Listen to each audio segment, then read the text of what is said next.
महामानवांनी दीनदलितांसाठी, गोरगरिबांसाठी, कष्टकऱ्यांसाठी, शेतकऱ्यांसाठी आणि त्यांच्या सर्वांगीण उत्थानासाठी संघर्ष केला, त्या तमाम महामानवांना विनम्र अभिवादन करतो।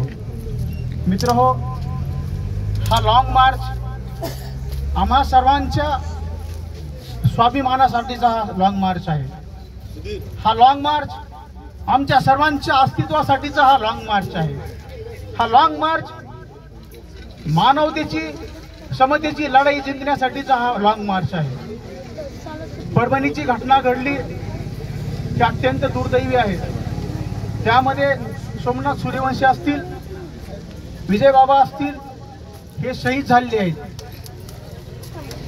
ज्या व्यवस्थेने कायम आम्हाला गुलाम ठेवलं, जी व्यवस्था कायम आमचा माणूस पण नाकारती, त्या व्यवस्थेच्या विरोधातला हा आमचा लढा आहे।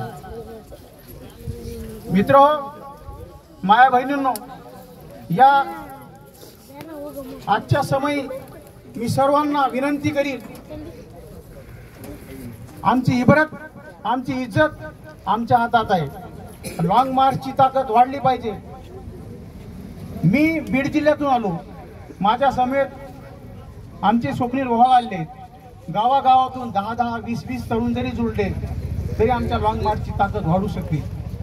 म्हणून मी सर्वांना विनंती करीन की आपण या लॉंग मार्चचा एक ऐतिहासिक लॉंग मार्चचा साक्षीदार व्हावं।